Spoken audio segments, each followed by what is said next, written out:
Politics over the Adani Group has been simmering and boiling for the better part of a year. It's become one of the big election issues, whether it is the state elections or the central elections. Rahul Gandhi, Mahua Maitra, other opposition leaders have all made Adani their big fighting plank going into the elections. They have positioned themselves as warriors for justice, warriors for an anti-corruption cause, and gone against Gautam Adani.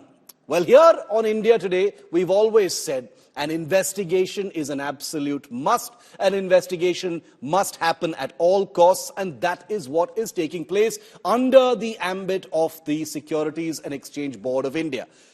But today, viewer, comes evidence that the politics that is being played over Adani may just be that, politics, only another layer and another indicator in the form of a handshake between the newly minted Congress Chief Minister Revanth Reddy and Gautam Adani's son Karan Adani in Hyderabad. So the question that arises in my mind and in the minds of a lot of people who are watching this entire Adani saga play out is, are the attacks on Adani, because Rahul Gandhi cannot take two steps without naming Adani, is it all about politics?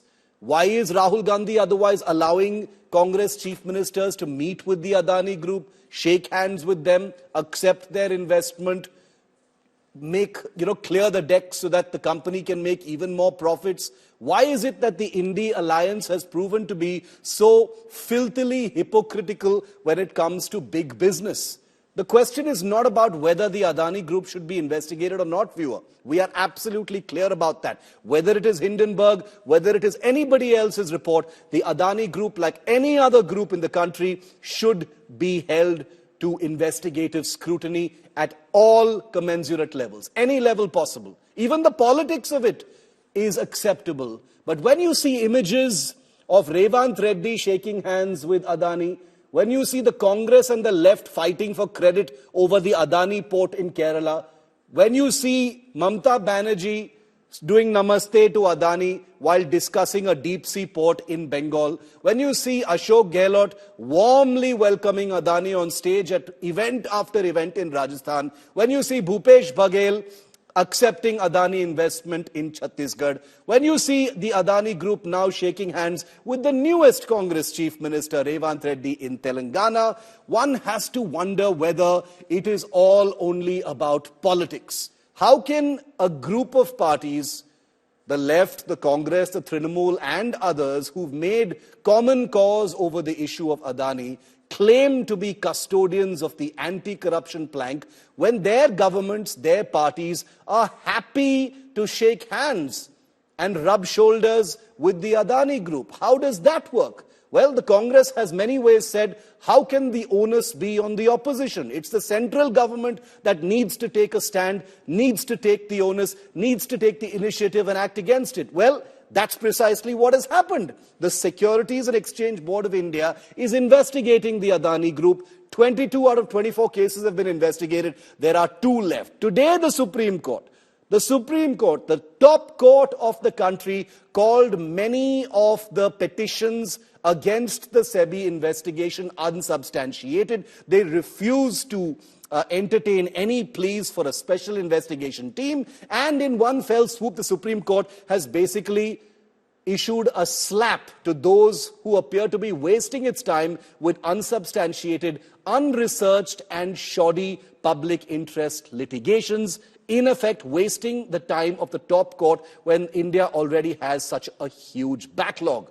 Well, the Supreme Court has certainly asked SEBI to complete its investigation in 3 months or less, but it has said it finds no reason to interfere with that investigation, basically upholding an investigation that is supposed to happen. But for those who are crying foul, those who are crying blue murder, those who are saying this is anyay, this is injustice, this is not correct, it should not be SEBI who should be investigating, not only are they crying blue murder on the streets of India, but they are the ones shaking hands with the Adani group in all their states, as we've shown you in picture after picture. Revanth Reddy, Pinarayi Vijayan, Ashok Gehlot, Bhupesh Baghel, all of these leaders are happy to rub shoulders with the Adanis But for politics, the Adani issue is kosher. That is something to really think about, viewer.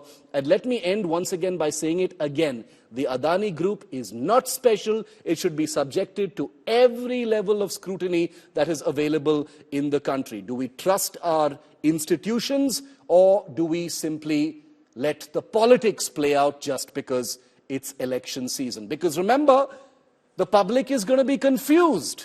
Is the opposition really in a position to suggest that corruption is happening when many of these parties themselves are the ones who actually invented crony capitalism in this country? They're the ones who created the historic nexus between big business and politics, especially around elections.